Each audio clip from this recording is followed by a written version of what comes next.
আপনারা ভিসিকে দিয়ে জিজ্ঞেস করেন যে স্যার আপনি ভিসি পদের জন্য কত কোটি ইনভেস্ট করে আপনি ভিসি হইছেন, এখন আপনি না থাকতে পারলে আপনার আসলে কত কোটি লস হইতেছে। কুয়েটে শিক্ষার্থীরা অনশন করছে, কুয়েটের শিক্ষার্থীদের সাথে বিভিন্ন বিশ্ববিদ্যালয়ের শিক্ষার্থীরা অনশন করতেছে। ভিসি পদত্যাগ চাচ্ছে কিন্তু ভিসি পদত্যাগ করবে না কেন ভাই? ভিসি পদে এত কিসের মধু, এত কিসের মানে ভালো লাগা, এত কিসের আরাম? ছাত্ররা আপনাকে চাচ্ছে না, আপনি থাকবেন না। আপনার দোষ থাকুক অথবা না থাকুক, ছাত্ররা যদি আপনাকে না চায় আপনার জোর করে কেন থাকতে হবে? এর কারণ কি জানেন ভাই? এর পিছনে একটা কারণ আছে। এর কারণ হচ্ছে আপনারা ভিসিকে দিয়ে জিজ্ঞেস করেন যে স্যার আপনি ভিসি পদের জন্য কত কোটি ইনভেস্ট করে আপনি ভিসি হইছেন, এখন আপনি না থাকতে পারলে আপনার আসলে কত কোটি লস হইতেছে, এবং এই টাকাটা আপনি কাকে দিচ্ছেন এইটা তাকে গিয়ে জিজ্ঞেস করেন। কারণ এরকম কোনো ঘটনা না ঘটলে তাকে সরায় দিতেও হ্যাঁ উপদেষ্টাদের কোনো সমস্যা হওয়ার কথা না, উনারও থাকতে চাওয়ার কোনো আকাঙ্ক্ষা থাকার কথা না। আর কুয়েটে কি ঘটনা ঘটলো যেটা আমরা দেখেছি যে সেখানে আপনার যে বৈষম্য বিরোধী ছাত্র আন্দোলন, তাদের নেতাকর্মীদের সাথে ছাত্র দলের নেতাকর্মীদের প্রথমে গন্ডগোল শুরু হয়, এবং একটা পর্যায়ে আমরা দেখলাম যে সেখানে দেশীয় অস্ত্র নিয়ে যুবদল সহ বিএনপির নেতাকর্মীরা, এলাকাবাসী তারা সেখানে গেল। সেটার রেশ ধরে 37 জন শিক্ষার্থীকে বহিষ্কার করা হলো।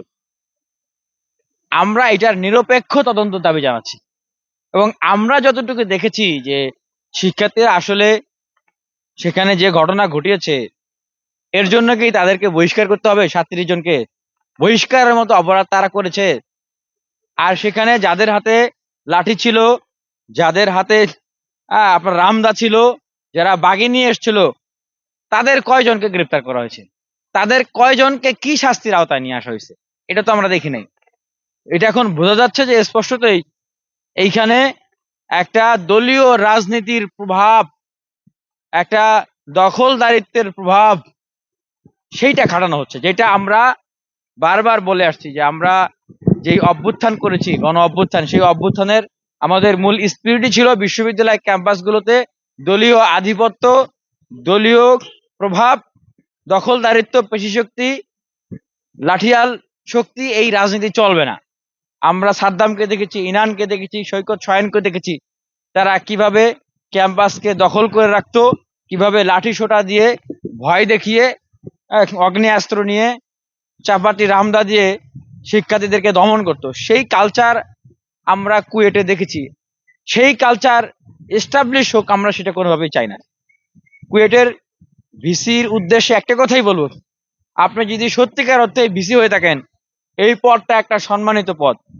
আপনাকে চায় না, আপনি থাকবেন না। আপনাকে না চাইলে আপনি কেন থাকবেন? আপনি এখানে কেন গেছেন? আপনি এখানে কি মাল কামাইতে গেছেন? আপনি ওইখানে কি পাওয়ার এক্সারসাইজ করতে গেছেন? ওইখানে কি কোটি কোটি টাকার, শত কোটি টাকার প্রজেক্ট আছে, এগুলা থেকে কমিশন খাইতে গেছেন? যদি না গিয়ে থাকেন, আপনি যদি সেখানে শিক্ষার্থীদেরকে পড়াইতে গিয়ে থাকেন, সেইখানে যদি আপনি এই যে জনগোষ্ঠী, এই যে দেশ, এই দেশের সেবা করতে গিয়ে থাকেন, যাদেরকে সেবা দিতে গেছেন তারা যদি আপনার সেবা না চায়, পছন্দ না করে, আপনি কেন জোর করে থাকবেন? কুয়েটের ভিসিকে এই প্রশ্নগুলো আপনারা করেন, কেন তিনি সেখান থেকে সরতে চাচ্ছে না, এর জবাব দরকার। উনাকে কেন সরানো হবে, এর জন্য একটা কারণই যথেষ্ট, যে সেখানকার ছাত্ররা তাকে চায় না। এর চেয়ে আর কোনো কারণ দরকার নেই। উনার কোনো অন্যায়, অপরাধ, দুর্নীতি কোনো কিছু প্রমাণ হওয়ার দরকার নেই।